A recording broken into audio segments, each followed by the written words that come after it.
بسم اللہ الرحمن الرحیم۔ السلام علیکم دوستو،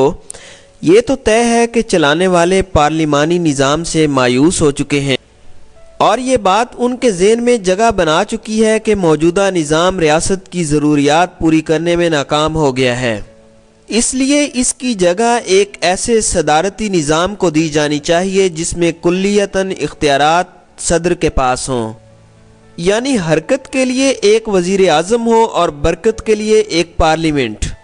لیکن کابینہ سازی سے لے کر وزیر اعظم کی تقرری تک اور پالیسی سازی سے لے کر فیصلہ سازی تک سارے سوتے ایوان صدر سے پھوٹتے ہوں۔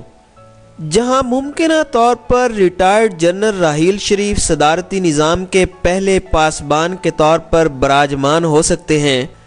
تب تک سعودی عرب سے ان کے معاہدے کی مدت بھی ختم ہو چکی ہوگی۔ دارالحکومت کے باخبر ذرائع بتاتے ہیں کہ نظام کی اس تبدیلی کے لیے ایک بار پھر ریفرینڈم کا سہارا لیا جائے گا اور ضیاء اور مشرف دور کے تجربات کو کام میں لایا جائے گا۔ گویا صدر بھی عوامی ریفرینڈم سے منتخب ہوگا، جیسے کہ طیب اردگان منتخب ہوئے ہیں یا جیسے فرانس کا صدر منتخب ہوتا ہے۔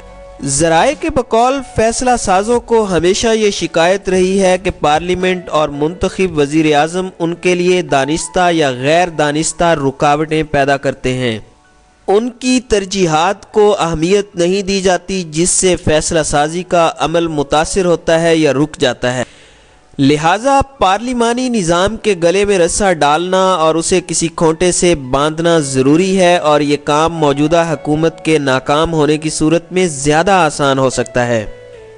کیونکہ تب عوام کا وہ طبقہ بھی موجودہ سسٹم سے مایوس ہو جائے گا جسے عمران خان کی صورت میں ایک امید دکھائی گئی تھی۔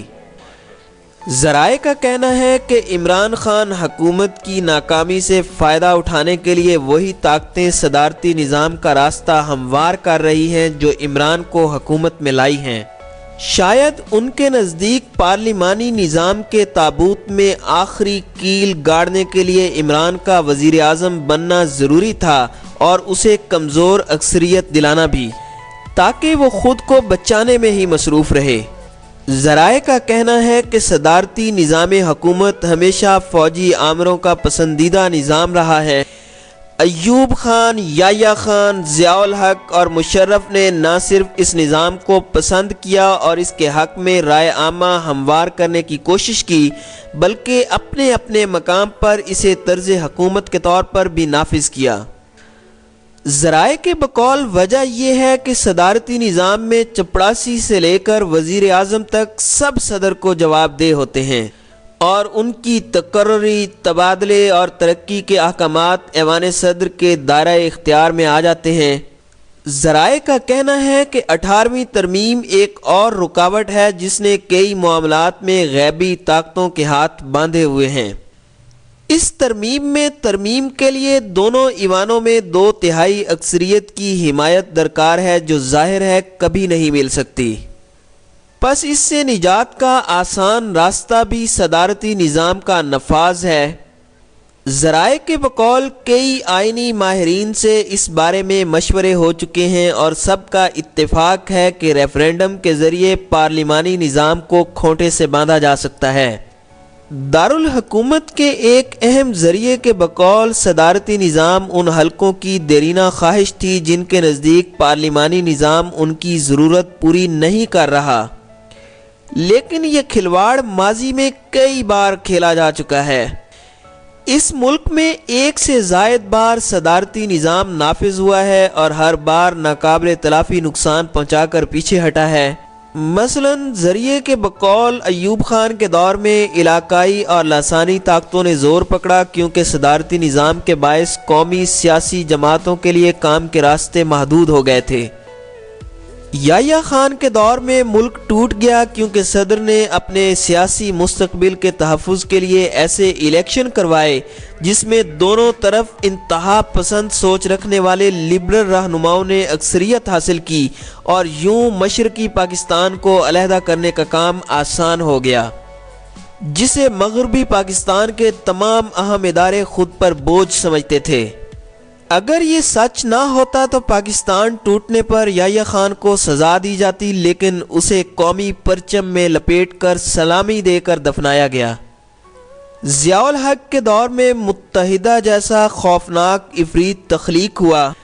طالبانائزیشن نے زور پکڑا اور مذہبی منافرت عروج پر گئی۔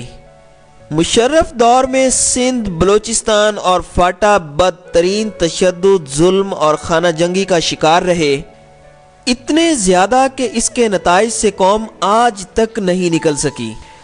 اس وقت دہشت گردی کی امریکن جنگ پاکستان پر مسلط کر دی گئی، جو آج تک جاری ہے اور جس کے نتیجے میں 1 لاکھ سے زائد پاکستانی شہید، زخمی یا معذور ہو چکے ہیں۔ ذرائع کے بقول صدارتی نظام میں ایک آدمی عقل کل ہوتا ہے، دوسرے اسے مشورہ دے سکتے ہیں، ہدایات نہیں، اور یہ نظام صرف ان معاشروں میں کامیابی سے چل سکتا ہے جہاں عوامی شعور بہت بیدار ہو، ریاست کے سول ادارے مضبوط اور خود مختار ہوں، عدلیہ کسی دباؤ کی زد میں نہ ہو، اور جہاں بڑی اور مقبول ترین سیاسی جماعتیں اس نظام کو سپورٹ کرتی ہوں۔ اس وقت دنیا کے 44 ملکوں میں صدارتی جبکہ 73 ملکوں میں پارلیمانی نظام چل رہا ہے، جس سے اندازہ لگایا جا سکتا ہے کہ پارلیمانی نظام کی کامیابیاں اس کی ناکامیوں سے زیادہ ہیں۔ جن ملکوں میں بھی صدارتی نظام نافذ ہے، وہاں سیاسی جماعتوں کے علاوہ media, social media, civil society اور عدلیہ سمیت ہر اہم ادارہ اس طرز حکومت کا حامی ہے۔ ایسا کہیں نہیں ہوتا کہ ایک ریفرینڈم کے ذریعے پارلیمانی نظام کو یکسر فارغ کر دیا گیا ہو۔ نظام کی تبدیلی سے پہلے تمام متعلقہ اسٹیک ہولڈرز کی رائے لی جاتی ہے اور ان کی رضامندی حاصل کی جاتی ہے۔ ذرائع کے بقول اگر موجودہ پارلیمنٹ نظام کی تبدیلی منظور کر لے تو تمام بڑی سیاسی جماعتوں کی منظوری اسے مل سکتی ہے، لیکن فیصلہ سازوں کو علم ہے کہ موجودہ پارلیمنٹ یہ کام کسی صورت نہیں کرے گی، اس لیے متبادل حکمت عملی کے طور پر ریفرینڈم کے ذریعے تبدیلی پر غور کیا جا رہا ہے، اور اگر ایسا ہوا تو یہ ایک ایسا نظام ہوگا جس کی مخالفت میں تمام بڑی سیاسی جماعتیں کھڑی ہوں گی اور نظام کے چلنے سے پہلے اس کی ناکامی کے آثار نمودار ہو جائیں گے۔